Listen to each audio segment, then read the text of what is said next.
Hello everyone. Today we are going to discuss Chapter 3 The Story of Indian Democracy from your textbook Social Change and Development in India. In previous section we discussed about meaning, origin and features of democracy.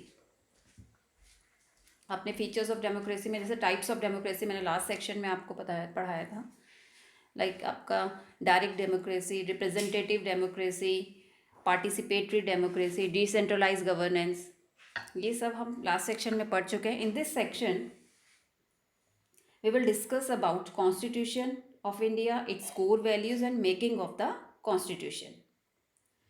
In our previous chapter we learnt about the structural changes, cultural changes brought by the British rule. The colonial experience is particularly significant for comprehending modern India. It is in this context today we will discuss the story of Indian democracy.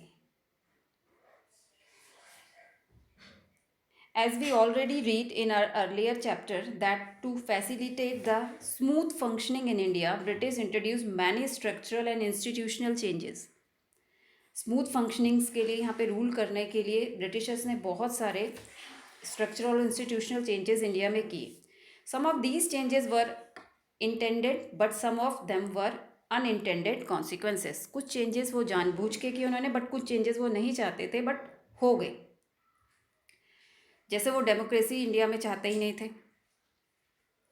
एक other example है, for example British introduce English education to create a class of Indian who would help them managing their empire. वो एक English education introduce करी उन्होंने India में, but वो उसके through एक ऐसी क्लास को यहाँ पे जनरेट करना चाहते थे जो उनके एडमिनिस्ट्रेशन को संभाले, उनके डे टू डे वर्क में एज अ क्लर्क काम कर सके. As a result, although the Western educated class did emerged, but instead of aiding the British rule, they used Western liberal ideas of democracy, social justice and nationalism. But उन्होंने क्या किया, उस western educated class ने western के जो liberal ideas थे, democracy, social justice, nationalism, इन सबको समझा जो उस समय कॉलोनियल रूल उनके लिए ब्रिटिशर्स के लिए एक चैलेंज बन गए थे. एक चैलेंज हो गया था क्योंकि लोगों ये सारे आइडियाज़ वेस्टर्न आइडियाज़ से इंट्रोड्यूस हो गए थे. तो जो democracy is not a modern term, it has been there for long long ago. बहुत समय से ये डेमोक्रेसी या डेमोक्रेटिक वैल्यूज़ जो है हमारी कंट्री में प्रिवेल कर रही थी. Example of democratic behaviour has been shown in traditional plays and stories and in the epic and folklores. आपके जो पुराने हमारे स्टोरीज़ हैं, एपिक हैं, फोकलोर्स हैं, वहाँ पे हमारे को ये क्या कहते हैं आपके डेमोक्रेटिक जो वैल्यूज़ हैं वो देखने को मिलती है. फोकलोर्स मीन्स आपकी stories, customs and beliefs in a culture that are unwritten and pass down orally from generation to generation. It is a combination of modern and traditional ideas, modern ideas taken from the colonial rule and the traditional ideas taken from the folklores and epics. ठीक है, जो democracy है आपका, जो आपका हमारे जो modern world में, वो आपका हमारे मॉडर्न और ट्रेडिशनल आइडियाज़, सारे आइडियाज़ उसमें मिक्स किए गए हैं. वेस्टर्न आइडियाज़ हैं उसमें taken from books and other countries. Example, the Indian national Congress आपके 1931 में एक कराची सेशन उनका हुआ, कराची में सेशन हुआ था, was very crucial because the concept of पूर्ण स्वराज केम इनटू बीइंग. पूर्ण स्वराज का कंसेप्ट उसी सेशन में आया था, मतलब complete independence. And also known as Karachi resolution, in which ideas were put together and later put into the constitution. उसमें जो भी आइडियाज़ थे, जो भी डिस्कशन हुए थे, बहुत सारी बातें उसमें लिखी गई थी. तो वो सारे आइडियाज़ बाद में हमारे कॉन्स्टिट्यूशन में डाले गए. तो उसमें से fundamental rights were taken from these ideas. Fundamental जो हमारे राइट्स हैं वो उन्हीं आइडियाज़ से वहाँ से लिए हुए. मतलब हमारे इंडिपेंडेंस से पहले हमारे जो नेशनलिस्ट लीडर थे वो सारे इस बात पे डिस्कशन कर रहे थे कि अगर इंडिपेंडेंस जब हमें मिल जाएगी उसके बाद जो हमारा कॉन्स्टिट्यूशन होगा वो किस तरीके से होना चाहिए, किस तरीके से हम सोशल इक्वालिटी लेकर आएंगे। तो ये सारी चीज़ें थी उसमें।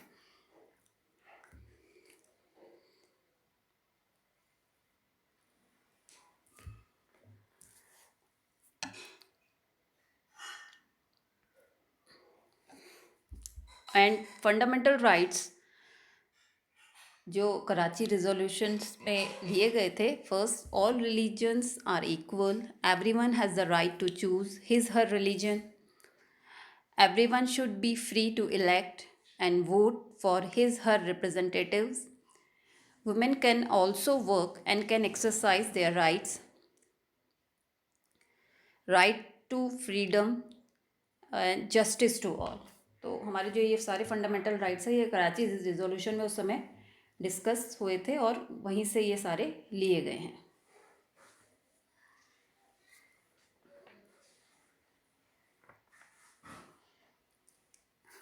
Constituent assembly and drafting of constitution. Constituent assembly formed a draft. Constitution form करने के लिए कॉन्स्टिट्यूएंट असेंबली बनाई गई। ये भी डेमोक्रेटिक तरीके से बनाई गई, इसमें भी इलेक्शन हुआ था, जो जो लोग आए थे इसमें उसके लिए इलेक्शन हुआ था। फिर वो लोग उन लोगों ने मिलकर कॉन्स्टिट्यूशन हमारा फ्रेम किया था। तो constitution had members from all walks of life. All walks of life मतलब people from all sections, religion, caste, language, element, group, region were part of it. 1945-46 में constituent assembly was formed and B.R. Ambedkar was the head of assembly. There were a lot of debates on various issues. For example यहाँ पे जब पंचायती राज का example दिया गया है, was suggested, पंचायती राज उस समय सजेस्ट किया गया था, but B.R. Ambedkar was against it because there would be more divisions among cast.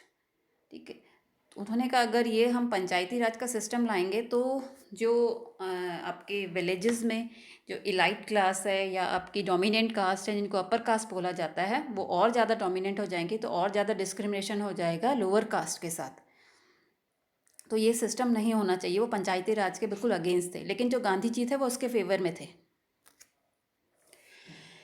But Panchayati Raj was formed in 1992, लेकिन आपके फिर 73-74 अमेंडमेंट में फिर पंचायती राज को एक्सेप्ट किया गया और 92 में पंचायती राज आपका आ गया था।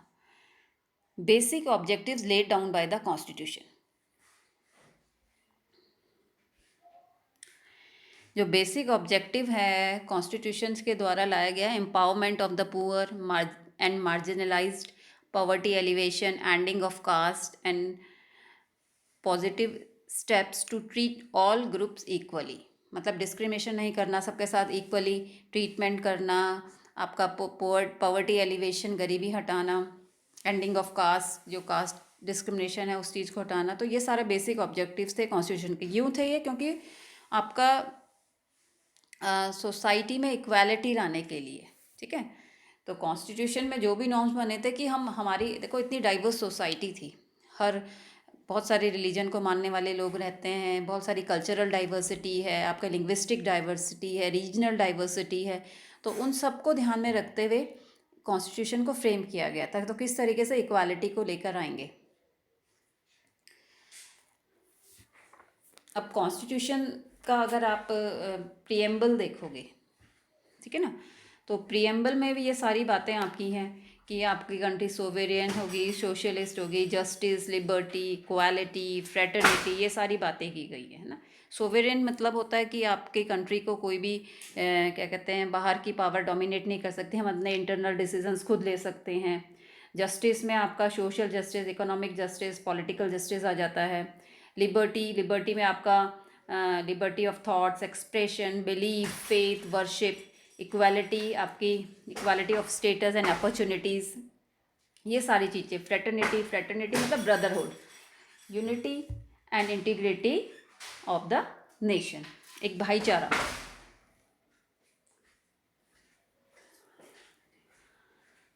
तो कॉन्स्टिट्यूशन का अगर आप देखोगे कि जो प्रियम्बल है उसमें पूरी कॉन्स्टिट्यूशन को आप एक तरीके से डिस्क्राइब किया हुआ है, ठीक है।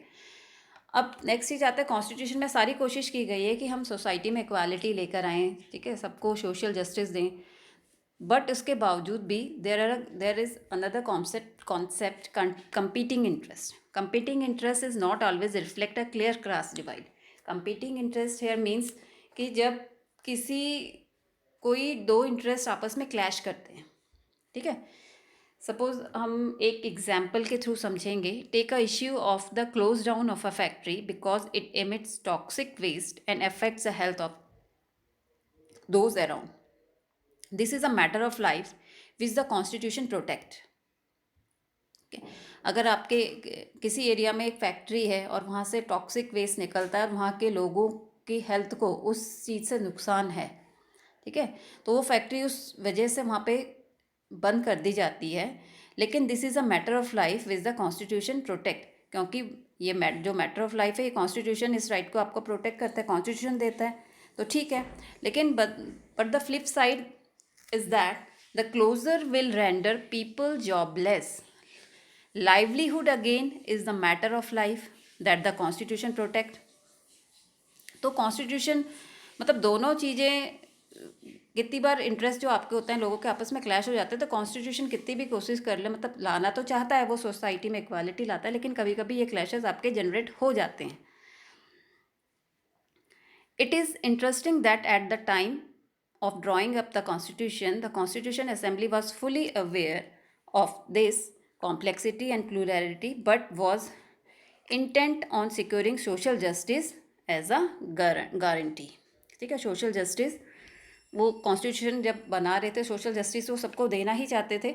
बट कभी कभी अगर फॉर एग्जांपल अगर आप देखोगे कि कितनी बार आपका बोला जाता है कि आपके बुक में भी एग्जाम्पल दिया हुआ है ये, कि आपका suppose Madhya Pradesh tribal protect against wild life protection act, ठीक है, मध्य प्रदेश में ट्राइबल्स जो थे उन्होंने प्रोटेस्ट किया against wild life protection act. क्योंकि देखो, वाइल्ड लाइफ प्रोटेक्शन से आप वाइल्ड लाइफ को तो सिक्योर कर रहे हो, लेकिन जो ट्राइबल्स की जो लाइवलीहुड है वो पूरा जंगल पे डिपेंड होती है, तो उनका एरिया चले जाएगा. वो जिन जानवरों को जैसे जो भी उनका काम रोजगार जहाँ से चलता है, वो सारी चीज़ें उनकी ख़त्म हो गई. ऐसे ही आपका बैन ऑन एम्प्लॉइंग चिल्ड्रन, अभी भी आपकी आज की डेट में अगर आपने देखा होगा कि कितने इश्यूज़ आते हैं कि अगर टेलीविज़न पे कोई छोटा बच्चा क्या कहते हैं आपका काम कर रहा है, तो उसको बोला जाता है कि इससे इतने डिफ़िकल्ट्स जो भी स्टंट वगैरह होते हैं कैसे करवा सकते हैं, ये लॉ के अगेंस्ट है ना. एंड आपका ban on child labour, welcome, इसको सबने वेलकम किया था कि ठीक है चाइल्ड लेबर बंद हो जाना चाहिए. But these kids have a question. लेकिन जो बहुत पुअर फैमिली से बच्चे आते हैं, लोग आते हैं, उनके लिए क्वेश्चन है कि उनको फिर पैसा कौन देगा, गवर्नमेंट उनको पैसा भी नहीं दे रही है ना. तो ये सारे क्वेश्चन, ये मतलब कंपीटिंग इंटरेस्ट हैं, जो इश्यूज़ ये आपके उठते रहेंगे. Then another topic is law and justice. The essence of law is it force. Law is law because it carries the means to coerce or force obedience. The power of the state is behind it. Means the essence of law is its force. मतलब कोई law के पीछे कोई force आपकी मतलब काम करती है, उसका एसेंस है. अगर लॉ के पीछे कोई फोर्स नहीं होगी तो कोई उसको मानेगा भी नहीं.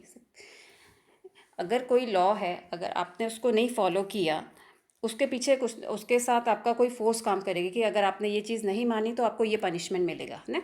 सपोज जैसे आप क्या कहते हैं कोई किसी चीज़ के लिए कोई लॉ बना हुआ है. सपोज जैसे अगर आप हेलमेट नहीं पहन रहे हो, अगर आप ड्राइविंग कर रहे हो, स्कूटर ड्राइव कर रहे हो, तो अगर आपने हेलमेट नहीं पीछा है, नहीं पहना है, तो आपको क्या, उसके लिए क्या पनिशमेंट है, आपका चालान काट दिया जाएगा. तो किसी भी लॉ को इम्प्लीमेंट करने के लिए उसके पीछे कोई फोर्स काम करता है, ठीक है. The power of the state is behind it. और उस फोर्स के पीछे कौन कौन होता है, the power of the state. अब देखो, स्टेट लॉ कैसे बनता है, लॉ को स्टेट बनाता है. स्टेट कौन रन करता है, गवर्नमेंट रन करती है. गवर्नमेंट को कौन चूज़ करता है, हम लोग करते हैं, पीपल. तो एक सारा सिस्टम काम करता है इस तरीके से. Next point is the essence of justice is fairness. Justice को जस्टिस जब कहा जाएगा जब उसमें फेयरनेस होगी। सपोज अगर आप निर्भया केस को देखेंगे, जब अभी लास्ट उनको अभी तक जब उनको पनिशमेंट नहीं मिला था तो वो जस्टिस नहीं था। सब कह रहे थे कि अभी क्या कहते हैं, इतनी देर तक मामला चल गया, लेकिन अभी जब उनको पनिशमेंट हो गया, ठीक है आपका, तो the essence of justice is fairness. Fairness मिल गया, अब सब कह रहे हैं कि हाँ चलो ठीक हो गया, ठीक है। Any system of law functioning through a hierarchy of authorities, और कोई भी सिस्टम ऑफ लॉ जो काम करता है वो हायरार्की ऑफ अथॉरिटीज़ के थ्रू करता है। Third point, the basic norms from which all other rules and authorities flow is called the constitution. Constitution को हम ऐसे भी डिफाइन कर सकते हैं कि constitution is the basic norm according to which a country is govern. मतलब constitution के थ्रू ही सारी कंट्री आपकी गवर्न होती है, उसमें सारे रूल्स रेगुलेशन नॉर्म्स लिखे हैं, उसी के बेस पे कंट्री रन करती है। The basic norm from which all other rules and authorities flow is called the constitution. It is the document that constitutes a nation tenets. The Indian Constitution is India's basic norm. All other laws are made as per the procedure the Constitution prescribes. जितने भी law हमारे formulate होते हैं, जितने भी law बनते हैं, जैसा हमारा जो प्रोसीजर हमारा कॉन्स्टिट्यूशन ने प्रिस्क्राइब्ड है उसी के अकॉर्डिंग बनते हैं। These laws are made and implemented by the authorities specified by the Constitution. और ये these laws are made and implemented by the authorities. Constitution ने जिन अथॉरिटीज़ को इन लॉ बनाने के लिए बोला, सपोज लेजिस्लेचर लॉ फ्रेम करता है, उनको इम्प्लीमेंट कौन करता है? इम्प्लीमेंटेशन का काम हमारे कॉन्स्टिट्यूशन ने एग्जीक्यूटिव्स को दिया है। अब उनको एनफोर्स कौन करता है? आपका जुडिशियल सिस्टम करता है ना। जुडिशियल सिस्टम लॉ के थ्रू करता है कि अगर आप ये नहीं मानोगे तो इसके लिए आपके लिए ये पनिशमेंट है। तो a hierarchy of courts which too are authorities created by the constitution, ठीक है, जो आपके कॉन्स्टिट्यूशन ने ही क्रिएट करी है। Interpret the laws when there is a dispute. अब हायरार्की ऑफ कोर्ट आपका है, जैसे आपका डिस्ट्रिक्ट कोर्ट है, फिर आपका हाई कोर्ट है, देन आपका सुप्रीम कोर्ट है। कोई भी डिस्प्यूट होता है तो वहीं पे सॉर्ट आउट होता है। अगर आपका डिस्ट्रिक्ट कोर्ट में कोई, अगर आपको लगता है कि आपको डिसीजन सही नहीं मिल रहा है, आप हाई कोर्ट में अपील कर सकते हो। हाई कोर्ट में अगर कोई आपको लगता है नहीं डिसीजन सही, आप सुप्रीम कोर्ट में जा सकते हो, ठीक है। तो supreme court is the highest court, उसका वर्डिक्ट सबको मानना पड़ेगा। The supreme court is the highest court and the ultimate interpreter of the constitution, ठीक है। तो सुप्रीम कोर्ट आपका हाईएस्ट कोर्ट है and ultimate interpreter of the constitution means Supreme Court has the power to protect and defend the Constitution. If the court finds any law or executive order is against the Constitution, it can declare it unconstitutional and invalid. अगर supreme court को लगता है कोई भी government authority या आपका कोई भी एग्जीक्यूटिव के किसी भी बिहेवियर से अगर उसको लगता है ये कॉन्स्टिट्यूशन के अगेंस्ट है, तो वो उस लॉ को, उस ऑर्डर को इनवैलिड या अनकॉन्स्टिट्यूशनल डिक्लेयर कर सकता है। तो इट मीन्स जो सुप्रीम कोर्ट है वो हमारे कॉन्स्टिट्यूशन का कस्टोडियन भी कह सकते हैं, प्रोटेक्टर कह सकते हैं। Last point, the supreme court has enhanced the substance of fundamental rights in the constitution in many important ways. अब हमारे जो फंडामेंटल राइट्स है उसको भी सुप्रीम कोर्ट प्रोटेक्ट करता है। सुप्रीम कोर्ट को हम कहते हैं is called the guardian of the constitution as it protect the fundamental rights of the citizens from being getting violated any organ of the government, या कोई भी, ठीक है। अगर गवर्नमेंट का कोई भी ऑर्गन हमारे फंडामेंटल राइट्स को हमें लगता है कि वायलेशन हो रहा है तो हम कोर्ट में अपील कर सकते हैं, ठीक है। फंडामेंटल राइट्स आपका लास्ट चैप्टर फंडामेंटल राइट्स आपका क्या होता है कि for existence and all round development of individual, इसीलिए हमें फंडामेंटल राइट्स दिए गए हैं ताकि किसी इंडिविजुअल का ऑल राउंड डेवलपमेंट हो सके, ठीक है। That is enough for today.